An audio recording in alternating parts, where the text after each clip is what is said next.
It's Thursday ngayon, May 13.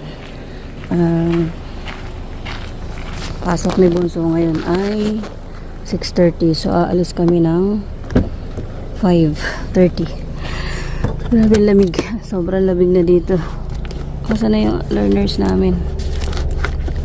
Ayan. Para siya mag-drive. Liwanag na mamaya pagdating namin sa work niya.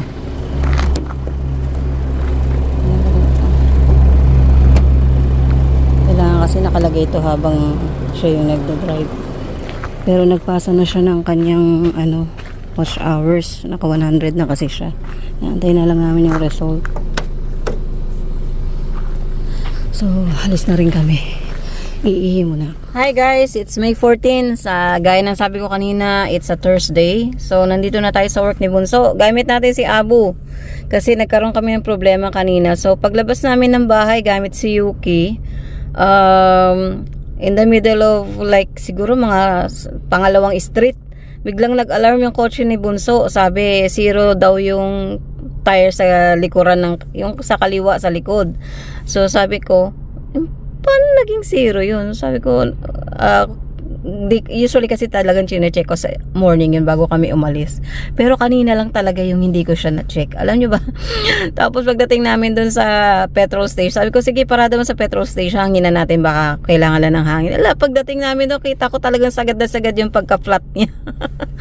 Kaya sabi ko, nako, iwanan na muna natin yan, mamaya na natin itawag ng tulong yan. Kunin ko na si Abu kasi malilate ka na. Kaya ayun, dali-dali kaming nilak niya talaga yung kotse niya.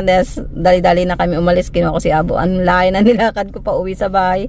Naaga ng exercise ko, takbo, hinga lang gawa ko kanina. Sobrang lamig pa man din. Pero mabuti na lang talaga late yung pasok ni Bunso, 6:30. Pero dumating kami dito 6:45. Kaya late siya ng almost 30 minutes siguro. And nandun na siya sa loob. So, ako naman ay pupunta muna ng chemist. Nag-i-stay ako dito sa bandi ng kasi baka maaga umuwi to. Pakiramdam ko maaga sila matatapos dahil nga tapos na nila yung mga work nila until Saturday. So ngayon kaya sila tanghali pinapasok kasi nga walang masyadong gawa. So kaya ayan, baka ako maaga umuwi, hindi muna ako, nagpaalam na ako kay Polar Bear na hindi muna ako uwi, diretso na ako mag-antay. Kaya sabi ko tatambay ako sa bandi. So, punta muna ako ng chemist. Pero magbe-breakfast muna. Kailangan ko magkape. 7:05. Punta muna ako sa McDonald's. Magkakape. Yan. Ang daming nangyari. Sabi pa naman niya, ay, double pay. Dami daw niya ekstrang pera. Sabi niya, kaya pala ako maraming ekstrang pera dahil mangyayari ito. Bibili ako ng bagong gulong. Sabi, kawawa naman si Bunso. Mabuti na lang talaga meron kaming Abo maasahan. Ayan. Meron na kaming pang mabuti na gawa si Abo. Kaya, ayun, sige, samahan nyo kami buong maghapon kung anong mangyayari sa kotse ni Bunso. Iniwan namin sa petrol, di ko nga napaalam dun sa mismong, tawag dito, sa mismong gasolinahan. Kasi, yun nga, nagmamadali na. Pero sana okay lang naman yung car doon. Wala namang, doon, multa kasi paradahan naman talaga yun. Doon sa malapit sa hanginan ng gulong. Ayan. So, punta muna tayo McDonald's para maka-almusal. Parang wala ako sa wish. Ano mga nangyayari ngayon. See you later, guys. McDonald's na, guys. Bili muna tayo ng breakfast. Siguro mag-pancake na lang muna ako. Dito na yung order natin. Yung lagi natin in-order. Ayan. Pancake, fries, tapos hash brown, tsaka chocolate, hot chocolate. Ayan. Kain muna tayo, guys. A few moments later. Hi guys, nandito na tayo sa Beanies. Ayan yung Beanies. Ay, ayan, mainit.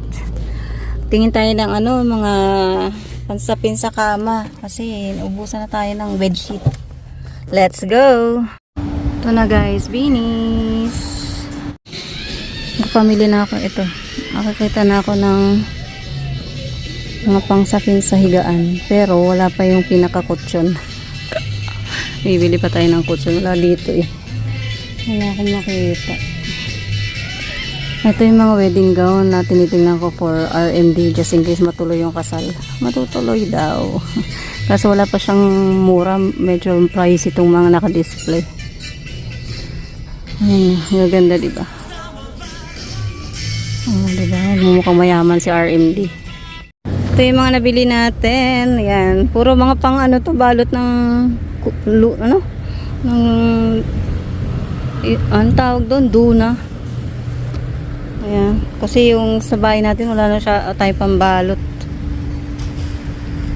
Ayan. So, lagay natin kay Abo. Kung bibili nyo to sa labas, napakamahal nito. Lalo na yung mga ganitong klase. Diyan, second hand lang. Nasa 109 lang yung nagastos ko. Ang dami na niyan. May mga unan pa.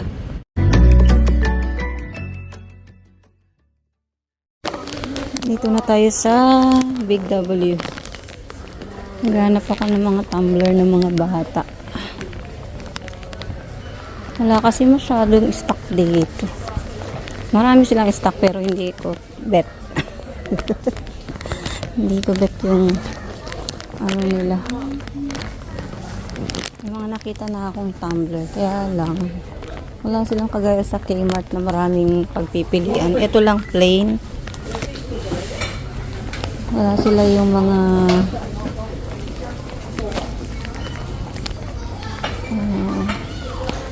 wala yung mga paborito ng mga bata.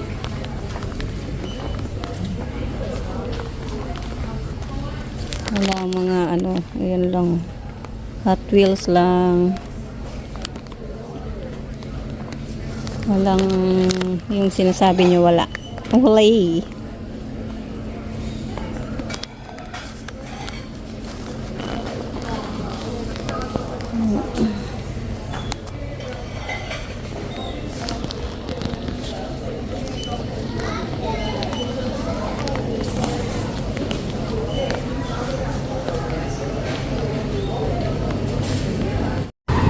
Nakabili na ako ng mga tumblers guys.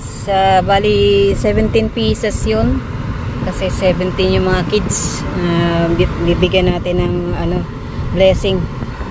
Pinipilit ko na kasing mapuno yung box na pamimigay for December dun sa mga Team Sip-Sip para wala na akong problemahin and matanggap nila early kasi may mga gamit nga yung bata dun para magamit na rin nila pagpasok sa school. Kain muna tayo. Nagutom ang lola nyo. Madilim oh. Nagutom ang lola. Ayan, madilim pala yung ano ko. Ayan, yung saging. Dito na tayo sa work ni Bunso. Inaantay ko na lang siya. Kakain muna ako ng kahit ano rin sa baunan ko. Hindi na ako nakabili ng lunch kasi niisip ko baka lumabas siya ng maaga. 1:38 na. And mamaya tayo mag-haul pag uwi natin sa bahay. Kailangan pa nating dumaan ng chemist kasi inutusan tayo ni neighbor Stewart na kunin yung kanyang mga medicine doon sa chemist, doon sa Jinjin. Tapos itatawag pa natin yung kotse ni Bunso para maayos siya. Sana maayos siya today para magamit namin siya bukas. Kasi si Abo, tingnan niyo, meron siyang ano, lumaki yung basag niya eh. Kailangan na din itong pagawa, papalitan ng windscreen. Ang daming problema ni J-Lo. Yun lang. See you later guys. Kain muna. Miss na ako. Kukunin ko yung medicine ni Stewart. Hindi kasi siya makalakad. Kaya ako yung inutusan niya. Nantay ko pa. Hindi pa pala na-prepare. Sa kotse si Bunso. Hindi ko pinatay yung kotse kasi naka-aircon siya. Hintayin na lang natin.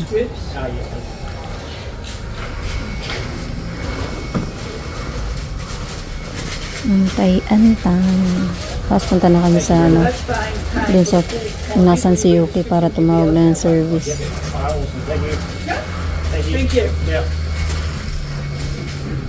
Para mapalitan na yung gulong.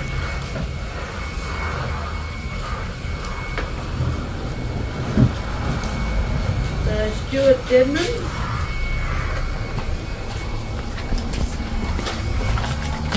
Hello, Stuart. You don't look Stuart to me. My neighbor.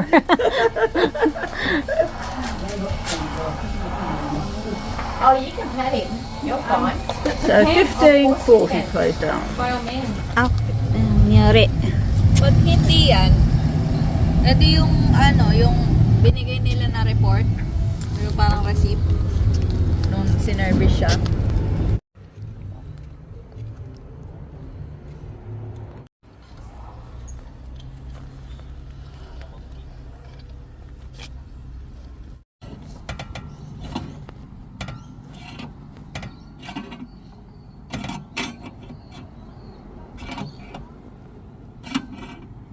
siyang ano, mabilis.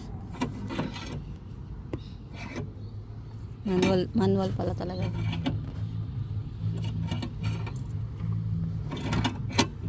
Oh. Pakapurchase ako pang gunggong nito.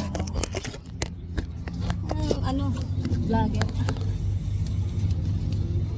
Ay, nako. May problema. Bakit siya nag-vlog? Ikot mo. Ha? Ay, may pako. Ano yun? Pako? May bakal. Ha? May bakal? Pumasok?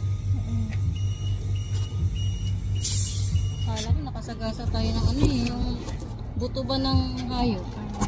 Kasi na ano rin yan eh. Tama ba yan? Tama. Ito yung ano. Sige. Sabi ko sa akin. Hindi ko. Kasya ba yan? Kung ano, mamaya. Yan, very good.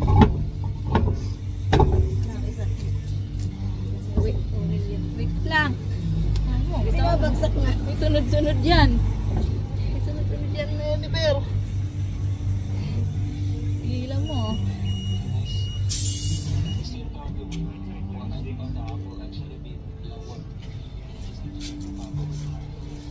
What?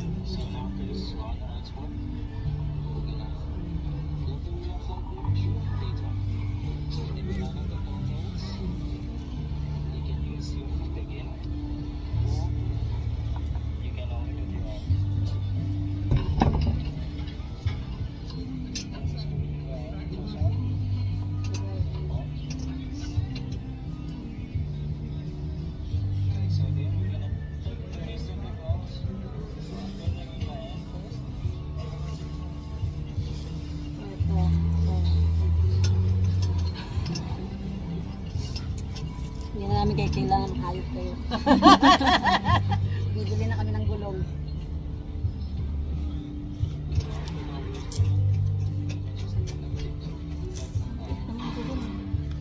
Pang-uwi lang yan eh. Pang-uwi lang.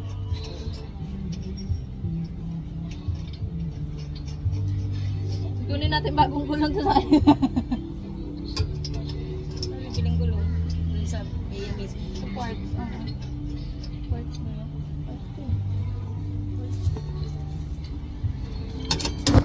Ayun no.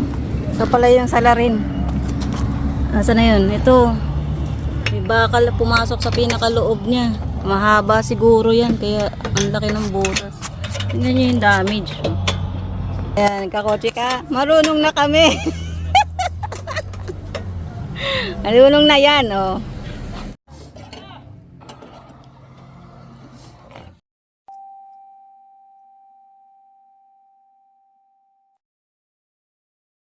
Ay na kami. Ito na pala yung nabili natin. Yan. Mga pillows. Tsaka yung mga tong ereba. Yan. Mga pansapin sa higaan. Tapos sa chemist, nali ako ng mga wipes. Tsaka mga ano namin. Mga liners. Tsaka face wipes. Wala, ayaw na mabuksan. Buksan natin. Yeah. Face wipe. Saka ito mga ano namin. Yan. Tapos nila ako ng ito, naka-sale. Ayan. Saka ano to? Ito kay Jan. So, mag-aisang muna ako. And mamaya, sabihan ko na kayo ng hiningal ako. So, mabuti na lang na ayos. Sumili rin pala ako pajama. Tapos, mga organizer ng pagkain ng pusa. Tapos, itong mga USB. Ayan. So, pajama. 3 USB yan. Padadala ko sa Pinas. Pajama bago. So, yun lang guys. Salamat sa pagsama nyo today. Nahassle tayo pero nakaraos. Salamat sa TikTok. Dahil sa TikTok. Ayun. Ayos natin yung sasakyan. So, kaya naman na magpala. Kailangan lang mas malakas ka doon kasi full force yung kailangan mong gamitin. So, yun lang guys. Maraming salamat sa pagsama sa amin today. And thank you for watching. I'll see you again on my next vlog. Shout out Team Sip Sip. I'll see you again soon. Bye! Subscribe to JLo Cyril Pinay Living in Australia channel to stay updated on her videos. Long live J-Lo Searle! Long live!